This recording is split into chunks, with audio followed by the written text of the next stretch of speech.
Welcome, holidazers, to Happy Hour Holidaze, your go-to podcast for life stories, entrepreneurship, and business. We want to make sure that you get inspired. I mean, this is all about inspiration, motivation. I'm your host every single week, Manny Febre. We got our co-host, Sean Febre. And in studio today, we got 10-time PBA winner. Fucking one of, in 50-year history, one of the only 300 televised games against Walter Ray Williams. Feel bad for Walter. I mean, you didn't win, obviously. We got Steve Hoskins. And also a PBA Hall of Fame inductee in 2017. Yeah, PBA Hall of Fame. And he also is an entrepreneur, Southern Outdoors, does artificial turf, putting greens, holiday decor. The man, the myth, the legend in fucking studio today, about to bowl a 300 in your fucking face. Steve Hoskins. Hey, thanks for having me, guys. That's quite the introduction. I don't think I've ever had one quite like that before. So, Steve, tell us a little bit about your early, like, going into how you got into bowling. Obviously, you know, bowling, golf. I mean, you're also a 5 handicapper on golf. I mean, you like golf too. I'm sure you're good at darts and pool. Just gonna put it in there. Anything that involves hand-eye coordination, I seem to be okay at. So, how did you get it? Was it an early age where you jumped into bowling, and how did you kind of find a love for it? Yeah, my dad was a huge bowler, quite a good bowler up in New England. I was born in Boston, but I grew up in Tarpon Springs here in Florida. But my dad was good at everything, you know, whether it be, you know, bowling, baseball, what have you, which is the reason I love baseball almost as much as I love bowling and golf. But I was pretty good at most of them. But by the time I was 13, I seemed to be better than all the adults for whatever reason. At bowling, yeah. Mm-hmm. Wow. So by the time I was 15, I pretty much was. Did you roll your first 300 at those ages? Or? Yeah, I think I was 13. Holy fucking age. Which, you know, it's weird because back then it was a lot more difficult to shoot 300 than it is now. It seems to be commonplace for the youth. I mean, the kids are just getting better. The equipment is so much better. So all the scoring records have been broken since I've stopped bowling. Back then, it's like the entire bowling center would stop when you had the front 9. You know, first 9 strikes in a game. Now it's just like, oh, there's 2 or 3 a night. It is what it is. It's just weird how it's changed. Some for the good, some for the bad. So then, like, at 15, were you thinking to yourself, you know what, I can make a career out of this? And, I mean, do you have to win amateur tournaments in order to be invited into the PBA at that time? Or were you scouted or recruited? How did that happen? Yeah, it's weird because I was 15 and I got invited to bowl in a qualifier for a PBA event because we had finished second in the state at our high school team, and then they got rid of high school bowling. So as a junior bowler, I had nothing else to bowl. So I decided to bowl adult leagues. And I got invited to bowl into a qualifier to go into a regional, and I ended up winning it. And it was just kind of strange because here I am bowling against all the best adults in the area. I ended up making the tournament and finished 17th. Out of how many bowlers? 118. Oh, wow. Of the professionals. And it was at that very moment, it's like, I guess I am pretty decent at this. You know, you don't really know until you go up against, you know, better competition. And at that point in time, I started bowling regionals professionally as a junior in high school. And that was in the 90s or late 80s? Late Thanks 80s? for giving my age. I always do it every single time. Just because I'm trying to get a timeline. So then around 18, you graduate high school. Do you go to college? Or this is a weird story. I actually had applications out to colleges because I wanted to go to college, but then I also wanted to bowl. And it just took a little while for them to get back as far as scholarship goes because bowling wasn't as prevalent back then as far as scholarship money for males. It just was virtually non-existent. And I kind of jumped the gun and decided to go ahead and sign my letter of intent to become a PBA member because I was bowling under, you know, the auspices of, hey, I have that intent later. So my parents had to sign off for me to bowl as a 16 and 17-year-old. And by the time I went ahead and joined, that's when I got the letters from college going, hey, we've got a half scholarship. We've got a scholarship, whatever. I got accepted to 3 different universities. I couldn't use them any longer other than the one for academics. But at that point in time, I had already kind of made the leap that, hey, I'm going to go try to do this for a living. And I did it for 16 years. And then did you end up going to college then? I did. I've actually, every time I had a child, I went back to school. It's kind of weird. I would just take 6 to 8 months off the tour.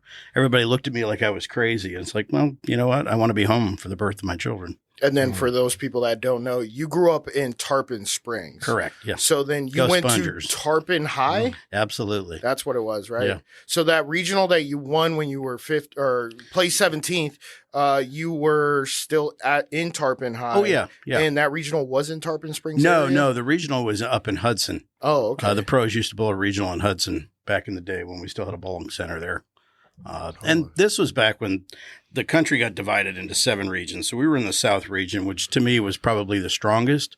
We had the most tour players that would come home and bowl regionals in their off time. So a lot of times our fields were pretty close to bowling, a pseudo tour stop. So you could figure out how good you were based on how you'd bowl on a weekend, basis. And that's pretty crazy because that's almost relatable to pool, because a lot of professional pool players, they're in the Tampa Bay area, which is nuts. I mean, like we've met Jeanette Lee and the Black Widow. The Black Widow, yeah. Hopefully Jeanette she's Lee. getting better. Mhm. Yeah, Jeanette Lee. Yeah. And a lot of them live in the Tampa Bay area, and it seems like bowling was kind of the same thing. I wonder if there's any reason behind that. Maybe there's just a lot of bars and fucking. Yeah, honestly, it's a great place to live. Yeah. I mean, if you look around, there is a lot of sports personnel from all facets of sports, whether it be, wrestling, football, baseball, guys that go and play elsewhere but still end up living here. It's a great place to live. I've been fortunate to be all over the entire country and across the globe, and there's not a whole lot of places I would rather live unless I had unlimited flow. Have you bowled outside of the U.S.? Oh, yeah. Yeah, I've been to multiple countries. Like, what would you Japan's say? probably my favorite. Is there a When I reason? say probably, it is my favorite. about Japan. Like, is it just because it's a clean, very? It's incredibly clean. Yeah. It is an unbelievably respectful culture. They treat you like a king. They go crazy for bowlers. It's funny. I was actually a little bigger over there. No pun intended. Based on my size, but it's like I was. It's like because of the way I threw the ball. Back in the day, they didn't have a whole lot of guys that cranked the ball or imparted a lot of power on the ball. So when I went over there, they would look at me like, "Oh my God, look at how he throws this ball."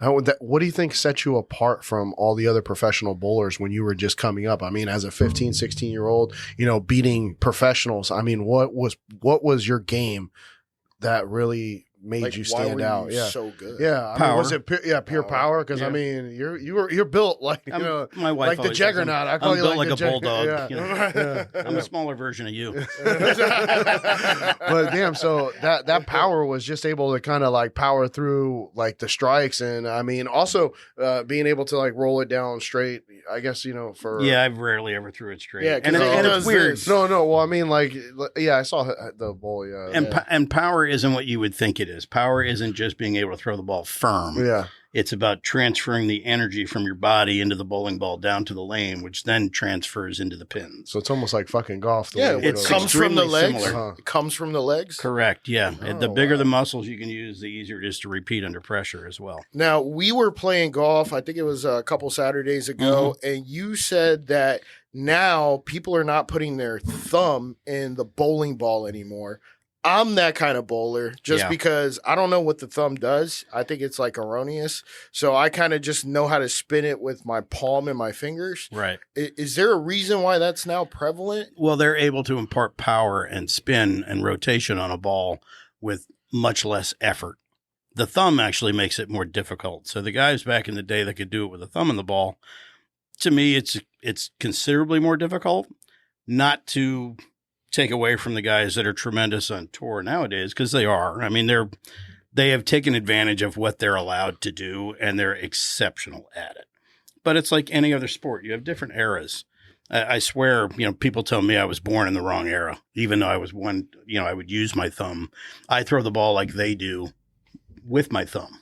That's crazy. Wow. And it's like if I would have had my career, say, 10, 15 years later, everybody's like, oh, you don't want so much more than you did back in the day. Fucking 10 times, though. That's so what is it 10 times? 10-time world champ or? Well, professional terms, it'd be like PGA events, and then I've got a couple of majors. Oh, majors. Yeah, and for me, it's like I stopped kind of in the middle of my career. I went through a divorce, and I didn't want to be 50 years old and wonder how I missed my kids grow up. So I kind of stopped cold turkey, and at the time I stopped, not only was I pretty much at the height of my career, at the apex of it, but at the same point in time, I was the player president as well. I saw that. And still had another year left on it. And it was like, peace, guys. I'm out. And they just resignation. looked at me like I was nuts. I just wasn't happy anymore. And I can tell you, pinpoint the moment where I turned it off. Wait, when was it? I know right where I was in Reno during the Masters, and I'm sitting there playing video poker with Jason Couch, and it's like, I don't want to be here anymore. No shit. And literally that moment, I can tell you 8 weeks later. Was there anything that turned it off for you? I think it gets lonely on the road. Life. Too. Life, basically. Yeah. I mean, I was away from my kids. I'd gone through a divorce that wasn't all that pleasant, and my entire life changed. And quite frankly, Bowling wasn't it. My ideals shifted at that very moment. What age were you at that time? 34. Man, so you really did quit at the height of your career. Mm-hmm. Yeah, because bowling is pretty much from, say, 26 to 45 is the height of your career. So I was smack in the middle of it. And you also hold a pretty impressive record. 8 300s in one single season, right? Which is tied for the most 300s, or is it the most 300s? No, it's tied. It's tied. I think Parker Bone and Kelly Kaufman share that with me. Now, the only reason that hasn't been broken is they don't bowl nearly the same amount of games we used to bowl. With the way the scoring is now, if they bowled more tournaments and had longer formats like we used to have, we used to bowl way more games than they do now. I don't want to say it's a joke, but I mean, they have tournaments where they'll bowl 14 games and then go to a stepladder final and give somebody a title for that. Our shortest one was 42 games back in the day. Holy cow. My majors are 64 games. I mean, you're talking about... So it's hard to compare apples to apples. Yeah, but still, I mean, you're taking it away from yourself, because you tied that record when they were still bowling 42, 64 games. Yeah. You still had to achieve that. Of course. And the scoring pace wasn't nearly as high as it is nowadays. And it's just, to me, that's equipment and lane conditions and the availability of them to oil lanes the same throughout the entire house because of the machinery that they have now, which is another variable that they can make them impossible if they wish. But the fact that they can make them more consistent pair to pair and lane to lane just makes it that much easier on a professional because they don't have as many moves to make.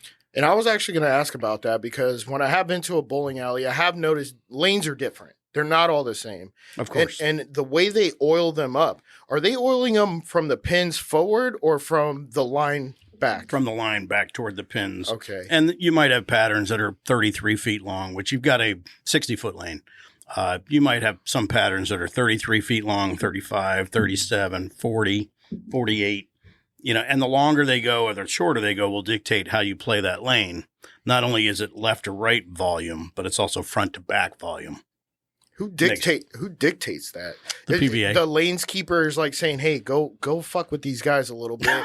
It's almost like the green when they put a fucking hole right on the middle. Exactly. Correct. Yeah, I mean, pin placement on a green is very similar to, how they would oil a bowling lane. I mean, you can put a pin placement tucked over the right-hand side of a green just over a bunker, and the guy that hits the high fade has a much, much more likely chance to hit that close than the guy that hits the hard draw. Yeah, the hard drop, yep. It's just the nature of the beast. Opposite would be if they put it back left. The guy with the high draw has a much more likely chance to get it closer.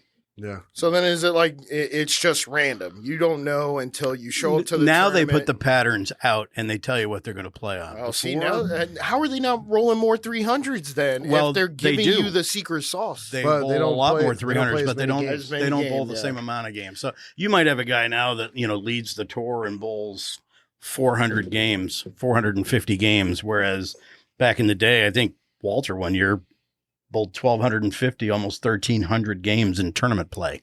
In 1 year? Yeah, it's crazy. There's not even 300. That's fucking 4 times the amount of days there are. It's nuts. And Walter Ray's in the Walter Ray is, if he's not the best ever, he's in the conversation for 1, 2, 3. And you beat him. And it's just because there's different eras.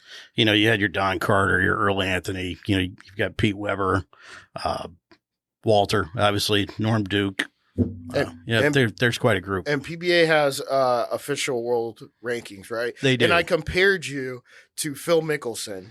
right? Yeah, Because which I was you're a irrit- left-handed golfer. Yeah, no, I'm a right-handed. Oh, I golfer. thought, okay. Yeah, All right. You're I a know. right-handed golfer, but you were always This will tell you how second. much he was paying Never- attention when we played yeah, golf. Yeah, well, he said somebody was drinking a lot. Yeah, oh, yeah. I mean, I was dropping Steve, pots. was he No, any but good? just real quick, you never made it to I first. played though. the fifth. Just like Phil Mickelson never made it to first because you always had that one guy ahead Right. of you in the rankings. Does that eat at you? I'm not going to lie. That's the one thing I never accomplished. Never number What, one. number one? I never got to number one. How'd you? Yeah. How close did you get? I Steve? got to number two. Number two. Yeah, periodically for about a 3.5 year span. Phil Mickelson. And I can tell you, you had Norm Duke, Parker Bone, and Walter Ray, and I will tell you, it wasn't ever close. Really? During the time where I was bowling as good as I had ever bowled in my career, they were bowling that much better. Jeez. So hats off to them. I mean, it was never like, oh my gosh, if I win this next tournament, I'm going to be first. Yeah. Hey, No. but still, you achieved number 2 in the world. That's still pretty phenomenal. I'm pleased with it. Yeah. I would have loved to have been number one, but yeah, I'll, well, fuck I'll yeah. never be able to say that. Silver Hey, medals for But Steve. there's a lot you can say. I mean, you had a hell of a career. Record. I wouldn't trade it. It was a very interesting way to make a living. Yeah. I got to see a lot of the world, and I still do now. Obviously, my wife and I have a travel agency as well. Yeah. Oh, What really? would you like the purses in golf tournaments? What would you compare the purses in a PBA tournament to? It would be like finishing last place on a golf tournament. No, Really? but see, Holy shit. but, From a but cash perspective, Yeah, absolutely. I mean, yeah. Yeah, it's they're not even. I Comparable. looked at it, and but when you add inflation into it, into today's dollars, it wasn't really very little money. I mean, If you could be in the top 10 And have say endorsements. in the 80s Yeah, and 90s, and that's another thing as well. Is I was fortunate to have a few companies that I worked for during that time, which I was one of the few that had multiple companies that I worked for. So I'd like to say that was because I was a little bit marketable Yeah. because of how I threw it. And I threw it differently than many guys on tour. But if you were in the top 10, you can make a living. If you thought you were going to be able to make a living and be 25th in the world constantly, you were going to find out real quick that you weren't going to have a whole lot extra. really? Yeah, it's just kind of how it works. Oh man. Well, I guess PBA wasn't really. Well, did you ever win a world championship? I'm not sure. Well, yeah, I mean, the two majors I won were the It's Tour that and Players majors. Championship. Yeah. I think. So, they're all quote unquote, I don't know if you'd call them world championships or Well, I'm not sure how PBA tournament structure is because I don't think golf has a world championship. not you know? technically. They have four Yeah. majors. You know, Yeah. we had four majors, and then we had one that our fifth, which they kind of think was a major. It would be like the Players. like TPC. Yeah. Yeah, the players for golf. We have a fifth one. All right, guys, when we get back with Happy Hour Holidays, we'll ask Steve how he mentally prepared for these tournaments and how he dealt with high-pressure situations in front of a TV. We'll be right back. Make sure you like, comment, and subscribe. Check out all our reels, and check us out on Spotify, Apple, everything that you want, and vote for us on Best of the Bay. Best of the Bay. Creative Loathing. For Creative Loathing. podcast. The official voting Doesn't start starts till August 1st. Yep. So make sure you get on there. We were nominated, correct? I'm not sure yet. They haven't contacted us. So Okay, well, vote if we better be. Fuck. We'll be right back.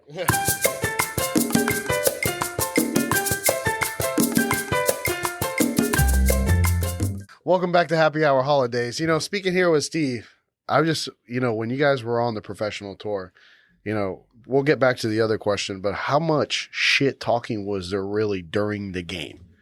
Depending on who you were playing, there was quite a bit. It was? Oh yeah. I mean, think about it. I mean, you got quite frankly, a group of roughly 100 guys that are at almost every single No tournament. drinking, right? No drinking during the professional, right? During competition? Yeah. No. Nothing, right? Yeah. No, PBA I mean, not did to say that there weren't guys that did that. Beforehand, right? Before Yeah, they but start. there's a strict rule Yeah. against that. Okay. Me wild. personally, no, never. Yeah, Not yeah. while I was competing. Yeah. I've made up for lost time after I retired. Captain and Coke Yeah, Zero, man. I've been known to have a cocktail or two and enjoy myself, but it's all in good fun. I do most of that on the golf course now, just relaxing and have a good time with my buddies. Yeah. Of course, I'm competitive, so obviously I want to play well. Yeah, no, that's always the thing. I mean, everybody says, hey, you know, it's nice to have a good time playing golf, but at the same time, I'd rather play well and have a good time than just have a good time because Correct. when you're golf is, I mean, when it comes to all sports, because I played all sports and I feel like when it comes to golf, there's just something about that sport that is just so tough to replicate the same swing when you could throw a football, throw a bowling ball the same exact way so many times. What do you think makes golf such a hard sport to play? You know, that is a good question. There's so much mechanical and mental, right? Well, you know, all sports, I can tell you at the higher level, the biggest difference between somebody that is ultra successful and somebody who's not is directly between the ears, period. Because I would look around on tour and go, wow, there's 50 guys that throw it as good or better than me.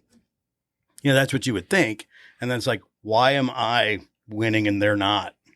There's something that's not computing between their ears. Yeah, because in a time of stress, or they're not making the correct decisions. A lack of confidence, you think? I mean, we all struggle with that. I mean, I spent my entire career wondering if I was good enough to be on tour. But I feel like you had that killer mentality because of that one match against Walter Ray. You had already won. You didn't need to throw 2 more strikes to get that perfect 300. Yeah, but that's something at that point. That's historical at that moment. But what I'm saying, what's going through your head at that point? Are you saying, you know what?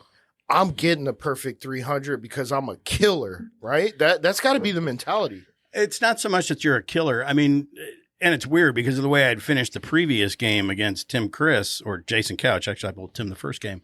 I kind of leaked oil coming down the stretch the last couple frames.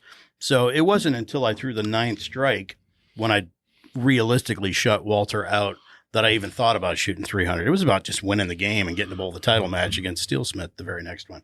So after I threw the 9th one, you sit on the bench and you're like, holy crap, I may never get another opportunity to do this. I better take advantage of it. And ironically, I finished on the lane that I wouldn't say I struggled on. The left lane, I seemed to be pretty locked in on. The right lane, I was having to move, you know, every third shot on the right-hand lane to try to feel like I was still right in the correct area, making subtle adjustments. So, you know, going into the 10th frame, yes, I'm on the front 9, but I still wasn't convinced I was lined up completely. Yeah. And that's where you just trust the process and go, this is where I'm going to throw it. I want to throw it as cleanly and as good as I possibly can.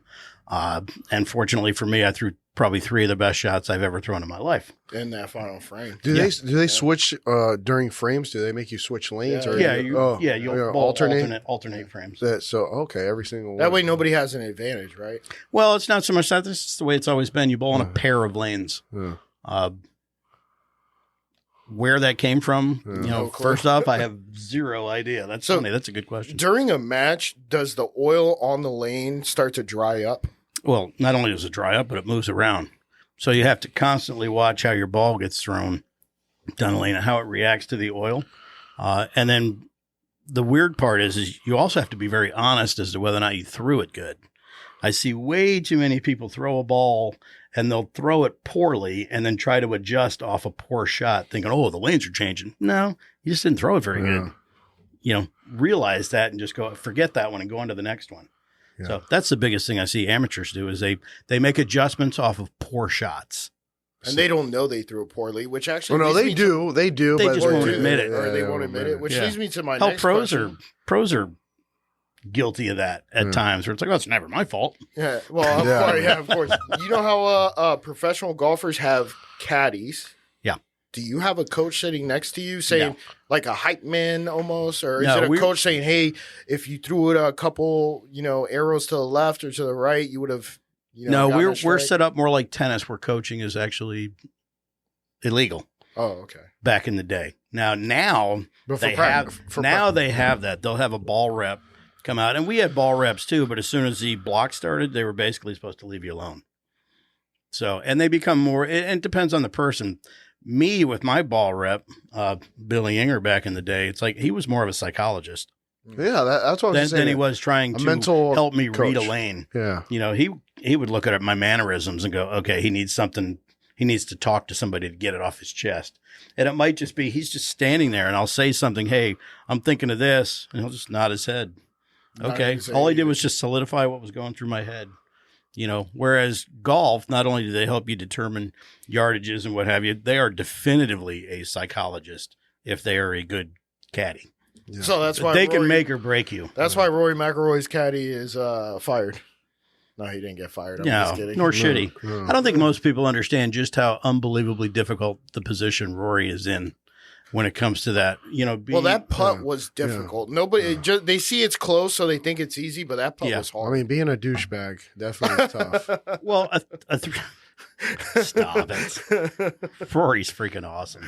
But I mean, I'm not a Rory. you got a 2.5, 3 footer that's downhill that breaks probably a cup and a half outside the Sliding hole, right to left or right, which almost everybody D-cells on, and then throw on top of that the green speeds were about 14. That's like putting on your living or your kitchen tile. Yeah. You know, and I love everybody that goes, "Oh, I can't believe he choked. He missed that." It's like, just get over it. You know, stop it. So you're not a DeChambeau fan? I love DeChambeau. Oh, okay. That was one of the few tournaments where I wish both of them could have won. Yeah. I think Bryson's awesome for the game, Yeah. and I think Rory is definitely one of the best ever. Actually, let's talk about this real quick. Keegan Bradley, Ryder Cup captain. Mm-hmm.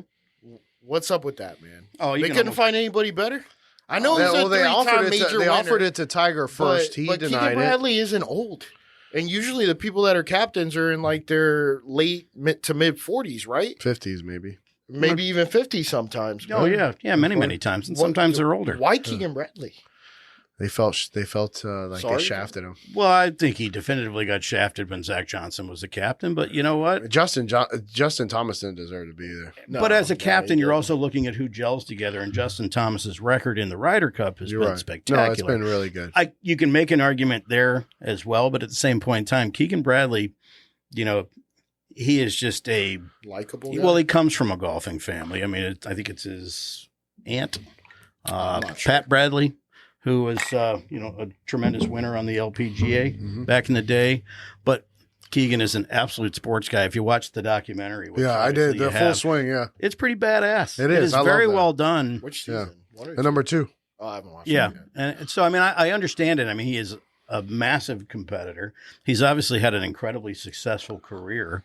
But You he's know? more with family than he is with friends. And I think the other guys, Justin Thomas, Ricky Fowler, Jordan Spieth, they do a lot of friend stuff where Keegan is more family oriented. So he's not in the clique, like they said. Yeah, which So, but then- honestly, as somebody that, you know, traveled and had a family, I was definitively way more like Keegan Bradley than I would Yeah. be the frat boy. Yeah. I mean, that just wasn't me Yeah. back in the day. I mean, I'm a self-proclaimed nerd. Yeah. You know, when I was younger. There is one thing I like that he Thanks for said. not correcting me that I'm not still a nerd. No, I mean, There's- well, the sports put you out of the nerd zone, Yeah. so you're good. There's one thing I like that he said. He said that he's going to look at the best players from all tours. Sure. He didn't say that he was going to leave Live out. Kind of like Zach Johnson. You know, the only reason he had to pick Brooks Koepka is because, fuck, you won a major. How do you not pick the guy?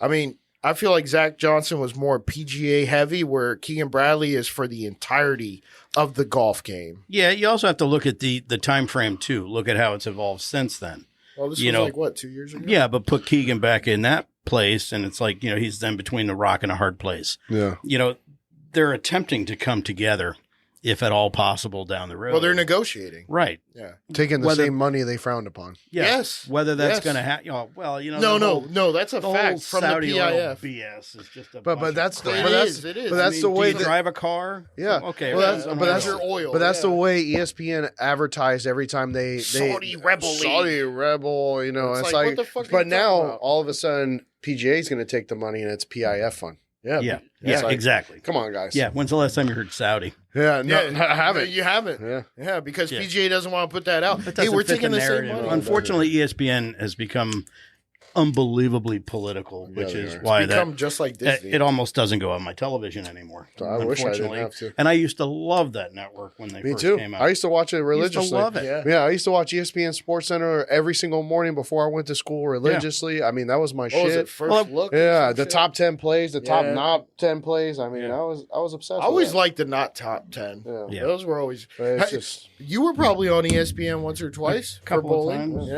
A couple times. Yeah, and it's funny because ESPN actually owned 10% of our tour for a while. really. Yeah, back when the Microsoft guys came aboard, you know, they had a contract with ESPN, and they gave them 10% of the tour.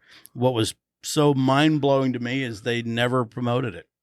How do you I used to see it on SportsCenter though. Yeah, well, we were rarely on SportsCenter. Yeah, not somebody had often. to do something. Yeah, phenomenal. I remember seeing matches though on ESPN2, I think. Well, we were on regular ESPN for the actual telecast. Oh, okay. But here's the funny part: you would actually be on ESPN for the telecast, and then they wouldn't tell you who won on SportsCenter. Why? Yeah, who the hell knows? I mean, it's like we were the redheaded stepchild. It's like, what the hell is going on? And you own 10%. You own part of us, for God's sakes. What the hell is wrong with you? Yeah, that's true. That doesn't make a lot of sense to me. Well, I mean, it's all like you said. ESPN got political, but back in the 90s, I'm not sure if they were or not. They probably weren't back in the 90s until Disney bought ESPN. Bingo. And then you had you just hit the nail on the head. Yeah. And then, they even made a ESPN like amusement show. I forget what they had the fucking cars jumping and shit. You saw it when we went with our parents. What was it? It was like late 90s. It was called like the Worldwide of Sports or Worldwide Sports or something like that. Yeah, the hotel, right? At Disney? At Disney. It was some kind of show, and it was featured by ESPN. Yeah. And that's when they first bought them. So they bought them in like the 90s. It was late. I want to say it was late 90s. Yeah, that's like the first recollection I had. Where they turned male cars into female cars? Jesus. Just kidding, guys. Not quite sure how to respond. Well, going back to the mental part, Steve. So, I mean, how did you prepare mentally before match? Let's talk about like big matches, like a major. What was going through your mind? Were you talking to your coach? How did you practice and prepare for this? Were you doing hookers and cocaine? Oh, Jesus. No, not at all. It's funny because I spent the vast majority of my career married. Yeah. So that really wasn't my thing. More power to people that's how they want to live their life. I'm cool with that. When it came to preparation, though, it was like you just had to realize you don't really change your preparation for majors. There's not really any film, is there? Like, was there also film that you would watch? Like looking at your opponent? Yeah. No, not like or even yourself. Because it's up to just him. Well, yeah, of course. Whenever you bowled on television or whatever, you'd try to dissect it. There was not a lot of film during tournaments because we don't have much coverage from point A to point B. It's only, at the end of point B when you had the telecast that you see everybody. So that was part of the biggest issue with trying to promote bowling is the fact that you would only see 5 guys a week. Whereas you turn on a golf telecast, they'll show 45 guys hitting a shot. I actually hate that the way they cover golf also is like they do kind of. Which league? No, they only show the other guys whenever they do like something phenomenal. Yeah. For the most part, you see the top 5. Unless it's Live Golf, because if you've ever watched a Live Golf telecast, bro, they show everybody. It's funny. I've watched one and it's confusing. It is because why? I don't really like because of all the numbers. There's just so much going on, and it's like screen. What? I want to watch golf. Yeah, I'm more of a golf purist though, but I'm the same way in almost every sport. It's like all the changes that happen. It's like, why are you fixing something if it's not broken? Yeah. And they're only doing it to get ratings. But the problem was it was broken because think about it now. These signature events that PGA has that they're paying larger payouts did not exist until Live Golf. And then Phil Mickelson called it out before Live Golf even existed, stating, hey, they don't let us use our NIL, our name, image, and likeness because PGA is recording everything and they own all the rights. Do you know how much money they have? And then people were like, oh, Phil, you're out of your mind. And then as soon as Live was created, all of a sudden PGA finds multiple hundreds of millions of dollars to pay their players. And then the players were like, wait a second. I thought you didn't have that money. Right. And then all of a sudden they're like, well, I turned down how much money to go to Live? I think Rory turned down like 500 million. No, I think it was more than that, bro. $1 billion? 800. And I think Tiger Woods, even at right now where he's not that great. I mean, he's buku rich, bro. Yeah, I know. Yeah. Here's what baffles me is how much money do you have to turn that down? I know that's true. What do you mean? Like how much money do you have to have already to go? Turn down 500 million doesn't really do it. For me. I know because you got to think. I mean, I understand integrity, I understand history, But come on. And then the other part that's hilarious for me is, you got guys that have made $40 and $50 million. You're like, oh, I'm doing it for my family. Seriously? Kiss my ass. You're doing it for your family. The guy making 50 grand a year is doing it for his family. Well, John Rahm said it. I mean, stop. Cut the bullshit. Well, I mean, here, if you're thinking about like a guy like Harold Werner, Harold Werner, Harold third. Werner. Was still making loads of cash, but not as much as he made on there. Totally get like Taylor Gooch. Taylor Gooch. Charles Schwartzel. Yeah, Schwartzel too. I mean, Charles. Sorry. But I mean, I think he won the inaugural LIV event. Yeah. And it's like, I think he won more in that event than he won in like the previous like 10 years or that's something not like even, that's mind-boggling to me. It's like, it's more not. power to you. The reason is because they didn't pay for you to show up to the tournament. You had to cover your caddy. You had to cover up your travel costs. I mean, that's common. And is it common? I mean, you're in a professional league. It's 100% common. Yeah, man. The NFL's not going to pay for your you get a fitness salary trainer in the NFL and all that shit if you want it. You get a salary in the NFL. They pay for your travel to every game. That's the PGA, if you also get per diems and so on and so forth. I don't think the PGA was giving out per diems. No, PGA, I don't believe they did. And then they're set up very much like bowling because that's an individual. How bowling got established was from Eddie Elias, who was an attorney out of Akron, Ohio, who actually represented Chichi Rodriguez, Danny and Marlo Thomas. So they structured bowling exactly after golf, which is why we had 3 days of qualifying and then a finals. 4-day event, same thing. We had Monday qualifiers. We'd call it our rabbit squads. Yeah. I didn't know that. Oh, yeah. Tuesday practice session and pro-ams. It's like, it is literally a mirror image of what golf was back in the 50s and 60s. In terms of tournament. What is in that cup? Jesus. White Claw. Oh, you're drinking tequila. Sponsor us, goddammit. Hey. Okay. When we come back, make sure to stay tuned on Happy Hour Holidaze. We'll Cheers. My brother will look at a pronunciation form, so he can learn how to talk. But we just want to get a little bit in the nitty gritty of golf or bowling, just to see how it works. Qualifiers, all that stuff. Let's go into that a little bit. And we also got to talk can about Southern Outdoors, though. Yeah, we will. We will definitely talk about Southern Outdoors. We'll be right back. Like, comment, and subscribe, and vote for us because we will be nominated. We are. Your number one podcast news. What? What's in that glass?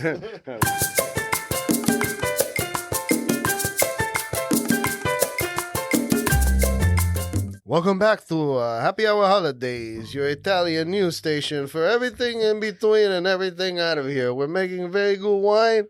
Where's the guest host substitute? Yes. Come on in.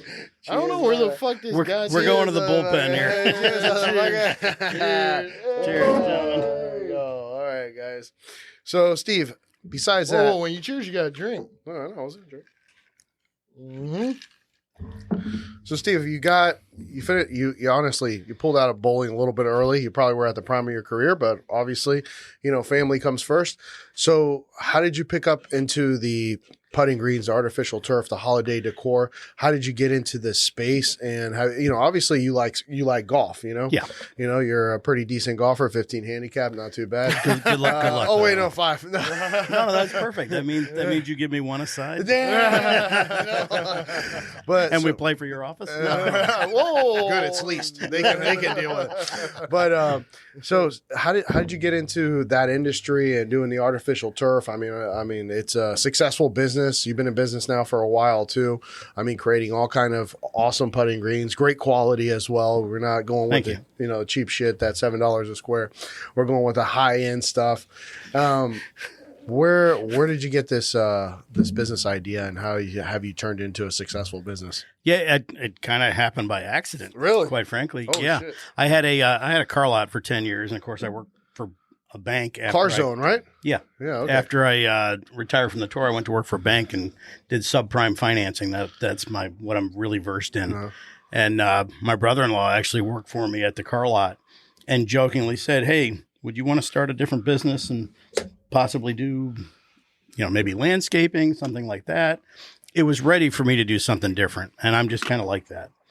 I went back in, created a business back in my office, walked out and put it down in front of them. It's like, all right, we have a business. What are we going to do? I literally put my car lot for sale the next day. Oh, shit. And just started cold turkey. Where was your car lot at? Up in Newport Richey. Oh, okay. You sold it with inventory, everything. And how did you sell Sold it? off my receivables, all of it, because I did subprime. I did buy or pay here. Did you own the land also? I sold the building as well. How'd you find the buyer to exit? Did you pay a business broker or No. But shockingly enough, as soon as I put it for sale, one of the people that knew me from the auction was like, "Hey, I have somebody that might want to buy your property." Oh, wow. And literally it was within a month. Can I ask how much you sold it for? No. Okay.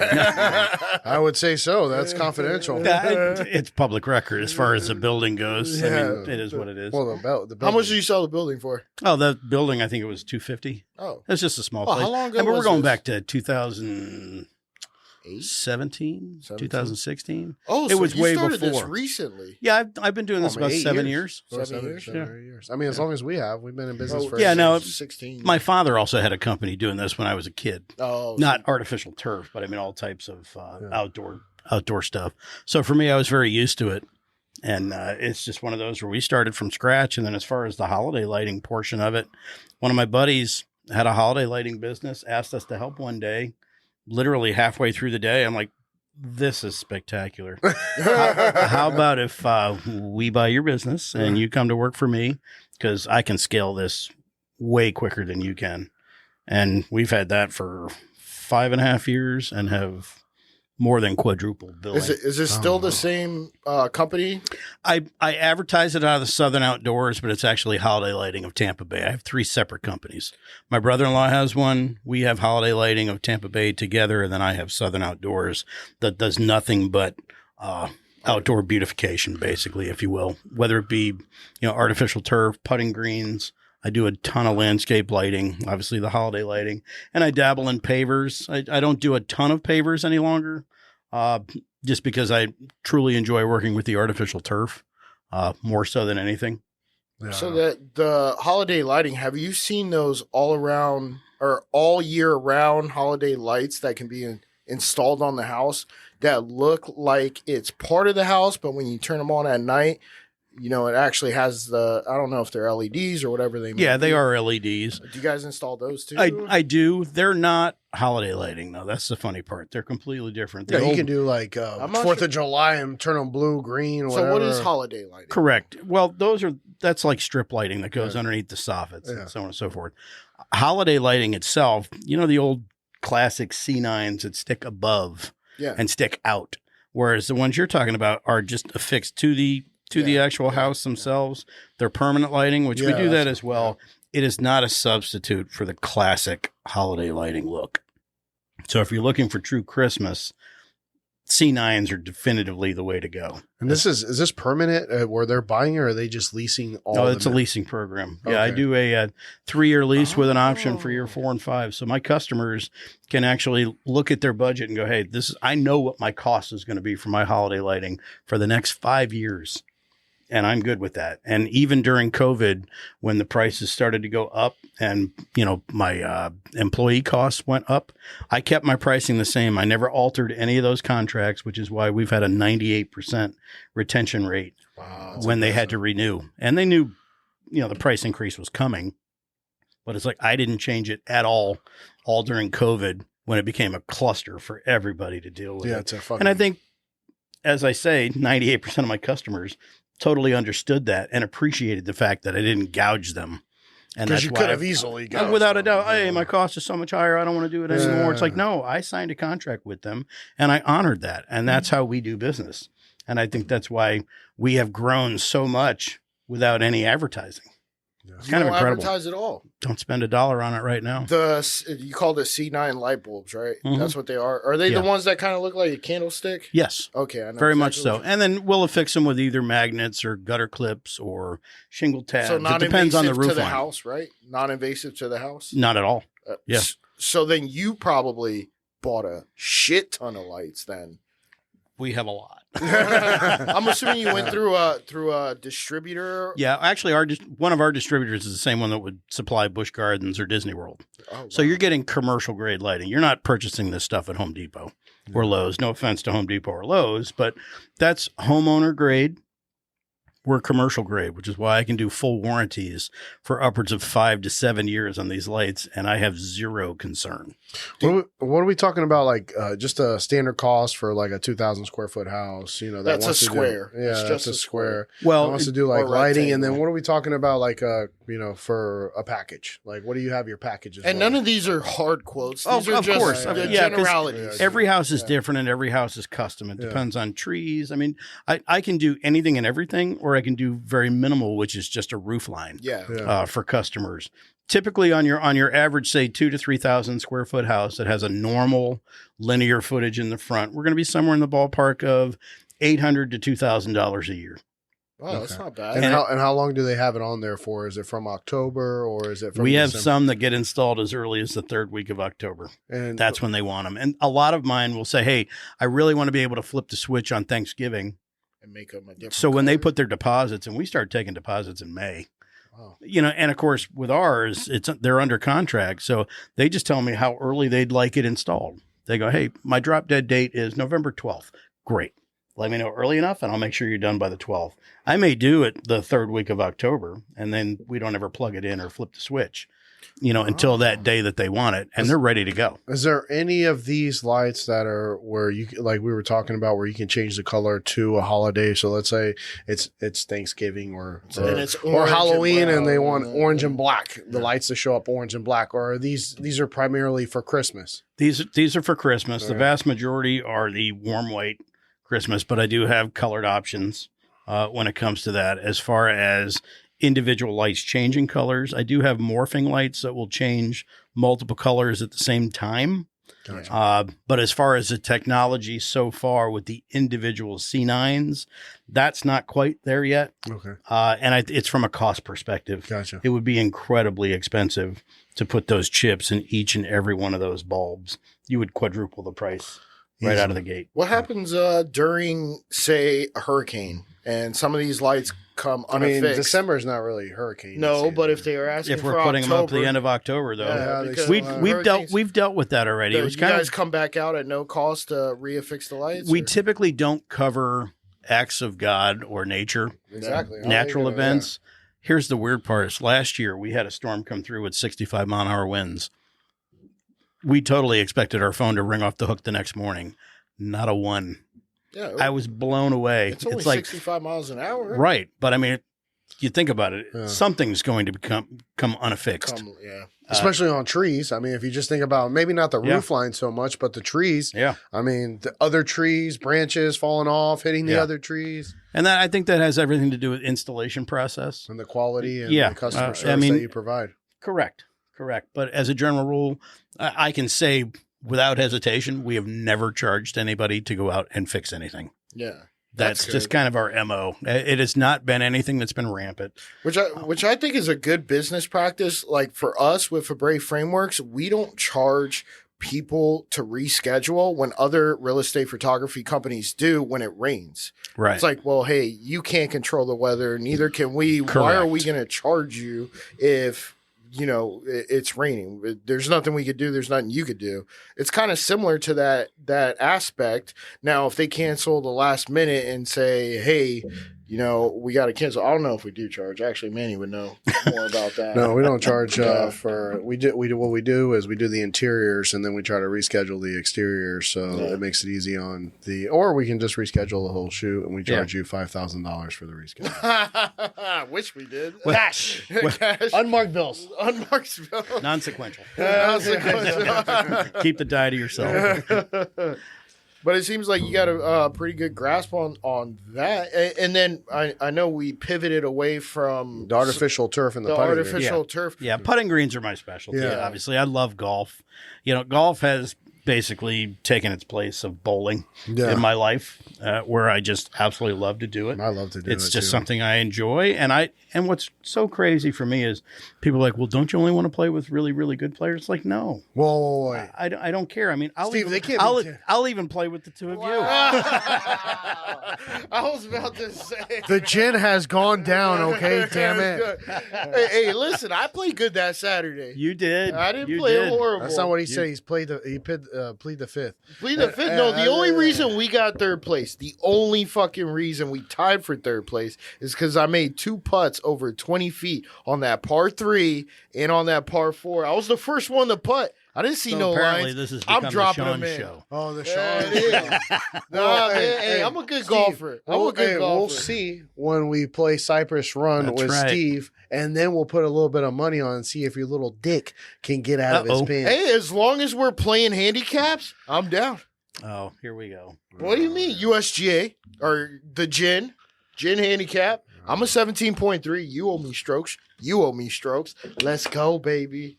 You know what? The last few Mondays, I've been shooting better than you. No, we haven't. We shot the exact You same shot a score. 49-48. I Yeah. shot a, and then we shot a Those are 48-48. my off weeks. Oh, really? Yeah. Yeah, maybe you're lying on your gin. No, I'm not lying on my gin. I didn't put every He's single really score. a 20.5. Yeah, right. Bullshit. Wait, look, there's nothing to talk about. When we go play, we will see. And that's it. Yes, that's what I we can shall. say. There's nothing about the little We shall. numbers that will do anything when you're Actually, out it's there all about the with a numbers. big fucking stick in your hand that you can't hit. This guy can't hit a driver. Yeah, he knows. He never even pulled it out. No. He can't Pulled pull out it my one It's iron. broken. Yeah. Yeah, it's broken. Yeah, broke it over my Oh, that was a knee. 1-iron? That was a 1 iron and a Gosh, watching 3. it fly, I thought it was a 6. See what I mean? There it is. Yeah.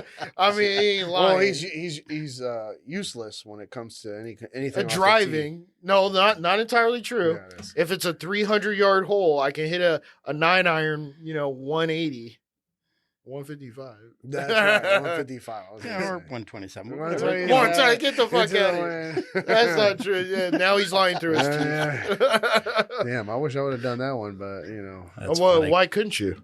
because I am strapped to a chain that's called the household. You mean what? Oh, he was just talking. He couldn't join us to play golf. Because his Yeah. wife's got his But- balls by the chain. No, she doesn't. She's a nice See, woman. I'm fortunate there.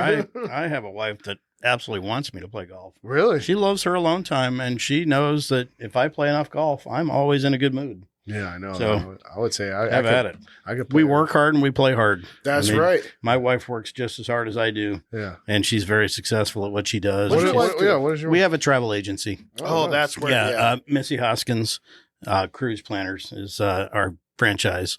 No Just shit. pack and go So vacations.com. then you guys bought a franchise? Mhm. Is that okay? Yeah, well, actually, believe it or not, she became an associate of someone, and because of her sales, even during COVID, the company awarded her a franchise Oh wow! because Awarded the sales her. were Wow. so good even during COVID. So my wife is a researcher, So then, and she takes it personal. you She said, wants to get somebody the biggest bang for their buck and give them the greatest vacation they could ever ask for. And you said it's just cruises. No. No, 50% of it is land. Yeah. Yeah, okay. she's an all-inclusive expert. What about Um, airfare? Air travel? If it's in a package deal, to just do airfare, no, that's not what we do because the airlines are pretty difficult to work with. Mhm. And there's certain airlines that we stay away from. Is there trips to Europe? Oh, God, she's a European specialist. Really? That's where we spent our honeymoon. Me and my wife are going to she Europe. just loves packaging Europe for people. Me and my wife are going to Europe. Maybe I should talk to your wife. There's no about- maybe about it. There's no. You should absolutely do What that. plug the travel agency. What It's just packandgovacations.com. And it's Missy Hoskins Cruise Planners if you look her up on Facebook. Missy Hoskins cruise. I'm Yep. actually gonna have to get all that. Yeah, after the show. we'll get the yeah. links and everything. Yeah. Yep. Because I was We'll trying charge to you do it. double. I was trying to do it myself. And I'm like, okay, well, do I got to take a train? Do I got to? Well, do this? here's the beautiful part. We're When- going to Rome and then Greece. Oh, Rome is one of my favorite cities in the world. Oh, yeah, ancient. Yeah. Absolutely incredible. And you could spend days there if you wanted to. But the biggest thing I've called it a travel agency, we're actually travel advisors. Ooh. And I do nothing but golf trips. That's the only thing I do with our company. She does everything else. She's an advisor. She'll have a consultation with you, find out exactly what your likes and dislikes are, and tailor make a vacation to that. Pricing is never, ever higher using our agency. If anything, we're going to get you perks or a cheaper price. When it comes to cruising, she's linked in with the cruise line. So if the price goes down after you've booked it, you'll actually get that difference. No Wow. way. Yeah, without having to constantly watch it yourself to see if it goes down. So she loves making that phone call. Hey, guess what? I just saved you an extra $400 or $800, whatever it may be. I would just give it to her if she said that. Yeah, that's what I'm. Well, I mean, Yeah. She actually loves making those phone calls, and it's Yeah. like most people are like, well, you're giving away some of your, some Commission of or- your revenue, and it's like, well, no, I'm not. I'm making my customer experience perfect. And then next time you're going to come and book. It's all about the 100%. customer. Well, not only service. that, she's also going to get referrals based on the Correct. fact that then later on she saved money, Yeah. saved the absolutely. client money. Absolutely. Damn, actually, I need to talk to her. But the other Me and thing my is wife need to talk to when her. you're No on brown people though. no brown people. Oh, Jesus. Hey, he's Cuban. I am not. I am Are you take a look at me? You'll never guess. I should be pale white with freckles. Irish. Polish. Irish and English. Irish. I'm from Boston. Oh, Of so you course were I'm pissed Irish. off that England lost Didn't against care. Spain. Yeah, I'm not a soccer See, he doesn't guy. care Sorry. about soccer. I really don't. Sorry. Damn. It is what it is. I mean, I can appreciate how much people are fans, but it's just a game that I've never gotten into. You're right. It's only the most popular game in the entire world. It's crazy. Yeah. It's because 22 people can play for it and buy one ball. I mean, that is no. I mean, I don't mean that in a bad way, but that's That's true. literally why That's it is so popular. Yeah, it's Yeah. the cheapest sport. Without a doubt. I mean, Actually, it is. Yeah, you just yeah. get a field, You hit a throw a couple baseball. of cones down. Shit. Go Honestly, too far, you're fucked. honestly, you could play with a basketball, even a volleyball. You could play soccer with any kind of ball except like a baseball. Yeah, well, it would hurt You Yeah, know what I if you heard. kick it too hard. yeah. You could play with a football too. It's called rugby. Yeah, Yeah. and you got to put a white coat on and do one of Right. these There's only a white coat. Australian rules football. You don't remember that from ESPN back in the day? Yeah. Back in the day, I'm only 21. Yeah. Good luck with that. So, Steve, we No, don't. no, there's only 30 seconds left. Oh, okay. We're just gonna. Okay, we'll be right back with Happy Hour Holidays. Make sure you like, comment, subscribe, and we're gonna be doing a Friday feature on Steve's company, obviously Southern Outdoors, with everything that he offers and the great putting greens that he puts in. We'll be right back.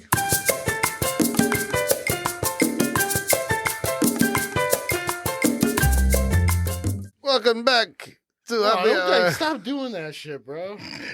Jesus Christ, you're not Italian. Welcome back again. Okay, bull rat. No, all that's going to be included. Fuck it. All right. Welcome back to Happy Hour Holidays, your go-to podcast for bad golfers. Manny Febre. You know, 15 handicap, 18 handicap. We got the guy who is the best handicap to liquor. So we're talking about the Open over here. You know, How are you going to shoot well today?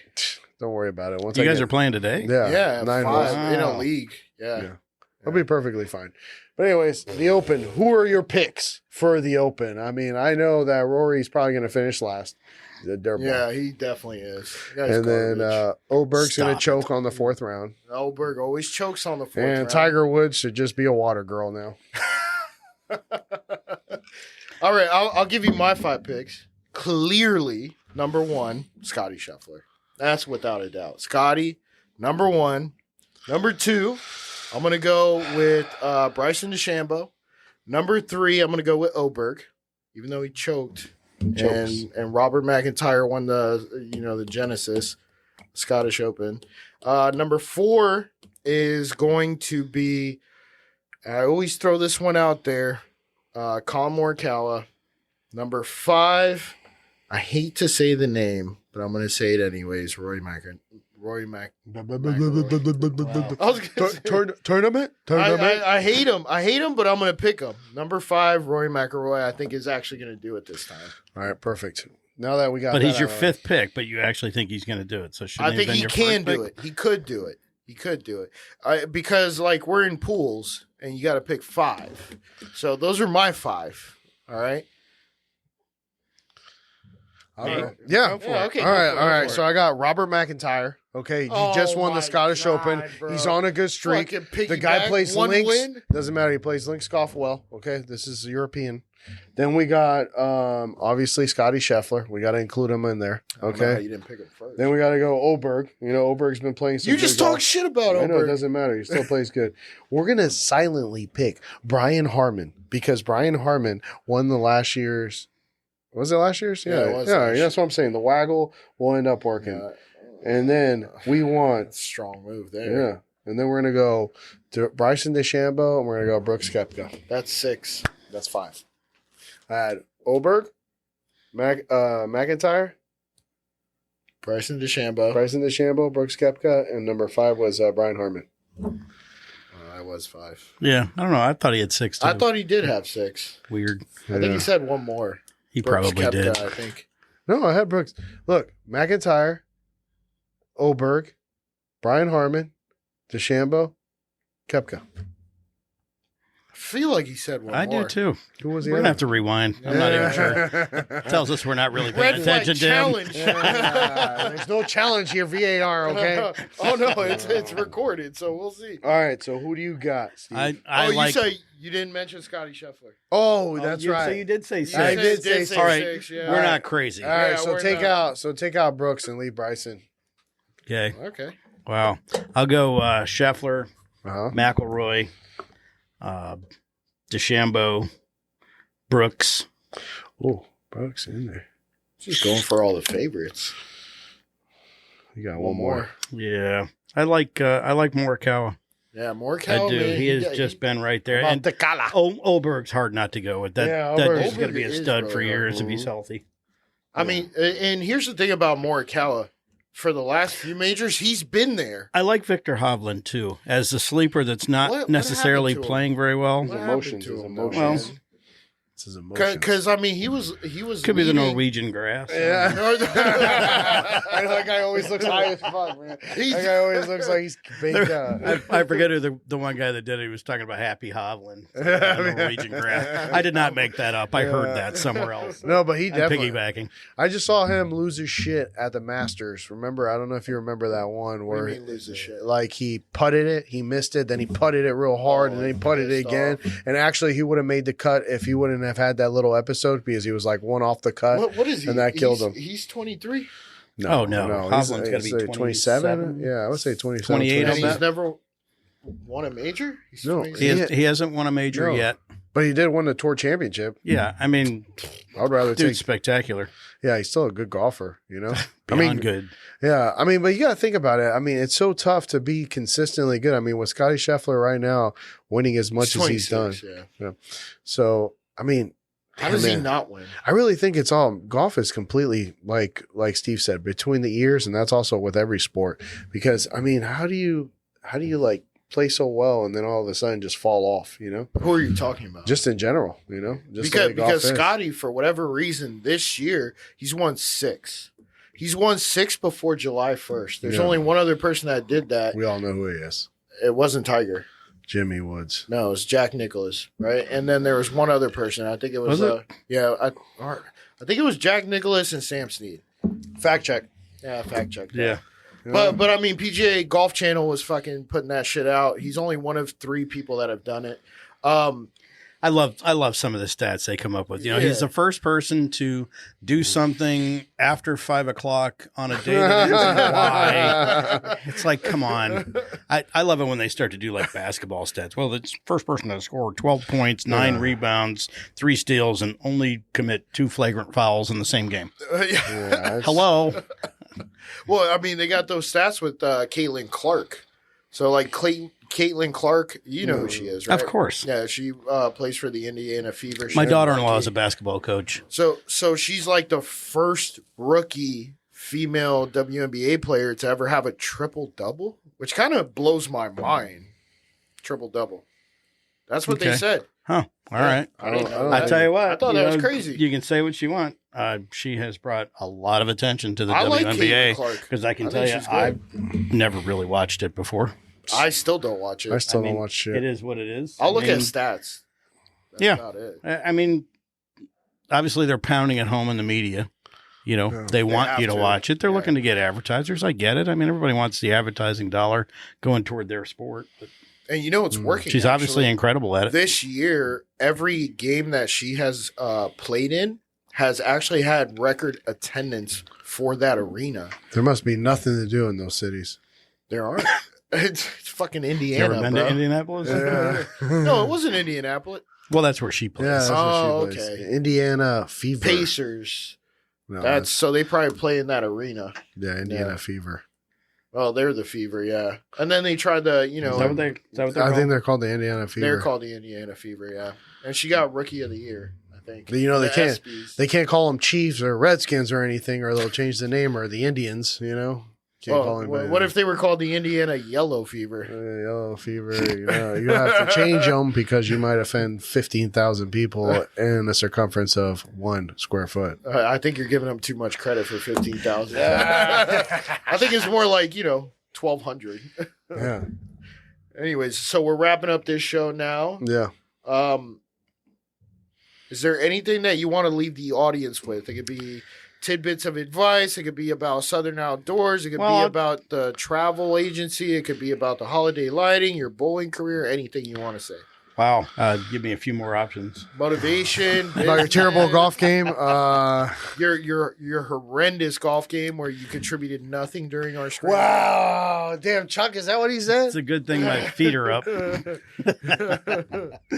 No, I would say, obviously we didn't talk a ton about, the putting greens or what have you. But if you're interested in a putting green, obviously check out the website. It's southernoutdoorsco.com.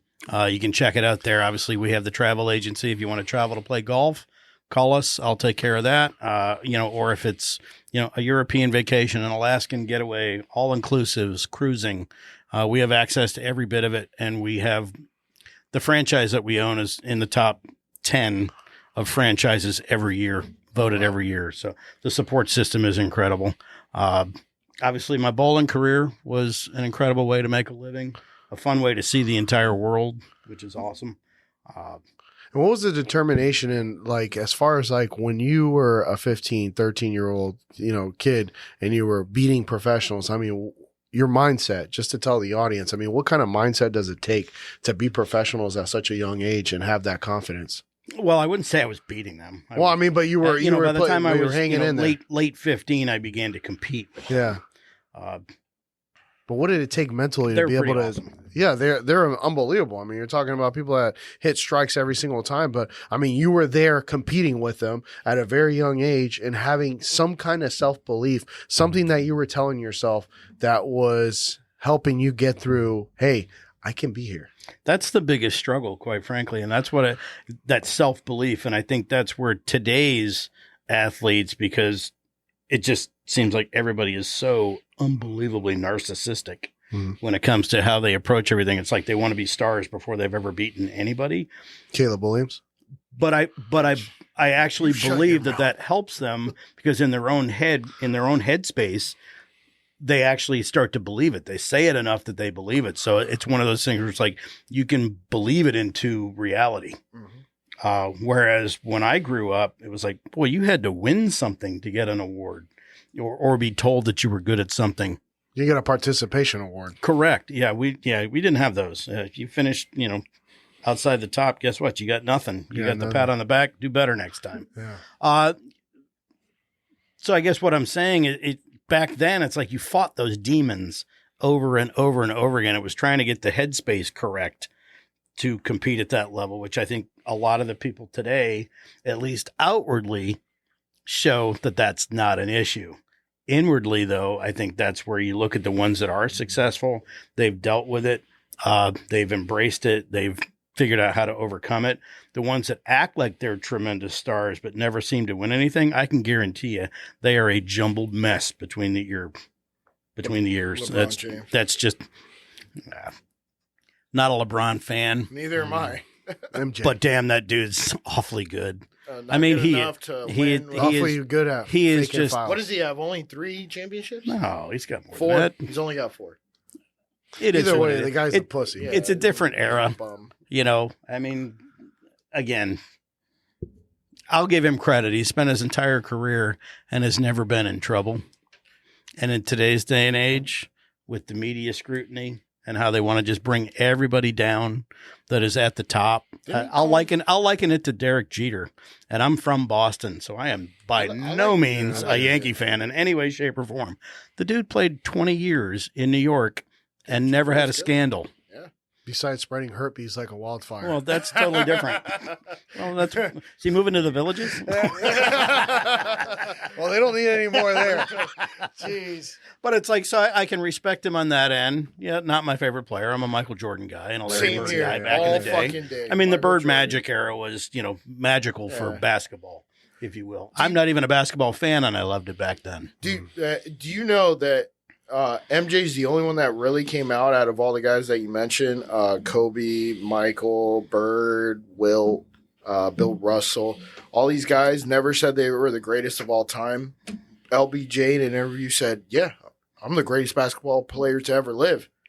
The guy was delusional, but it kind of goes back to narcissism. I mean, you kind of have to be a little bit narcissistic in order to try and become great. I don't disagree with that. I think every athlete of Whatever it is that you do, you somehow have to get your own head to believe that you are better at something than somebody else. Yeah. And I would think with my career, I got to the point in my career where I understood conditions.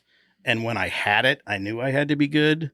And then when you felt it physically on top of that, that's when you just put the hammer down and beat somebody into submission. And when you don't, you're constantly battling that doubt. Am I good enough to be here? Could I have done it? Yeah. What should I have done different to be better?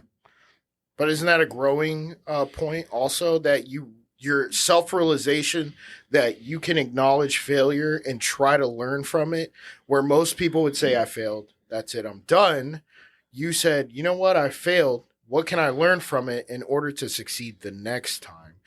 That is something that's been lost in this younger generation. When they fail, they want that participation trophy to feel like they accomplished something. I think it's more the parents have created it than the actual kids. The kids don't know. Ooh. They're being molded as children. Mm-hmm. So if they grow up, look squarely at the parents. Yeah.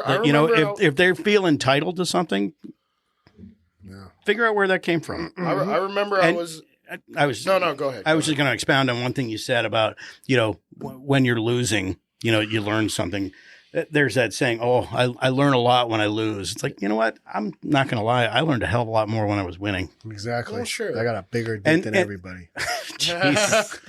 But seriously, it's like you look at it and you go, what did I do that made me better than everybody else at this very moment versus, hey, what did I do that caused me to lose? Yeah. It's like you're harping on the negative. It's like, I want to know what I did that made me better than everybody else in the building at that very moment. That's what I want to remember. That's the feeling that I want going through my head, so that when it is kind of going sour, you go, hey, remember what that felt like? You remember what your process was? Do you remember what you did? So for me, I learned a hell of a lot more through success than I did when I was getting my ass beat. But to become successful, you had to fail at some point. I mean, you weren't always winning. Right? Did Ricky Bobby lose? No. Well, remember when Ricky Bobby showed up at the Bourbon Bowl at halftime and the Mud Dogs won the Super Bowl? That's the wrong one, dummy. Oh, no. That's Bobby Boucher. Yeah. Ricky Bobby's NASCAR. I want you to, after you get done with this podcast, is recenter yourself, meditate, and figure out what you're doing wrong. Because this is not right. Shake and bake time. We're going to shake and bake. Bah. If you ain't first, you last, Ricky Bobby. Well, sometimes I want to be first. Yeah. What does he say? Well, if you win, how am I going to be first? You know what I think about that there? Yeah, that's right. I'm good with it. Ain't nothing wrong with silver. Ain't wrong with the silver. Damn, Steve, we really appreciate you coming on. Thanks for having me. I've enjoyed it. Yeah, I know. It's been fun, man. The bowling, your business, Southern Outdoors. Remember, if you need any putting greens, artificial turf, holiday lights, if you want to be the best at everything, you contact this man right here. And if you want to travel, plan golf trips, European vacations, Alaskan flights. I don't know if I'm missing anything. SouthernOutdoorCo.com. Check it out. How can they reach the travel agency? Is there a website for that? Just packandgovacations.com. Just Pack and Go Vacations. Pack and Go Vacations. Or look up Missy Hoskins Cruise Planners on Facebook. And then I think that's all the plugs right there. Yeah. Should be all of them. There's only 2 minutes left. So. All right, guys. And we're definitely going to do the Friday feature on Southern Outdoors. So not only will we get more of an in-depth, feature on the actual business itself and how it operates with all the great examples that you're going to show us as well. It's going to be great for not only Happy Hour Holidaze to promote such a good business that's been in business for such a long time. So it's going to be a great feature. Make sure you check that out. That's going to be coming in the next couple weeks. And then we'll also let you know how Manny won Cypress Run and beat everybody on that course. It's going to be a very easy game for me. I'm one handicap. You better shoot in the Anyways. fucking 30s. Remember, today, like, bro. comment, and subscribe. Make sure to vote for us. And we are out. Peace out. Get inspired. Get motivated. Make all your dreams come true. If not, I'll take your idea and I'll make it come true. Peace out.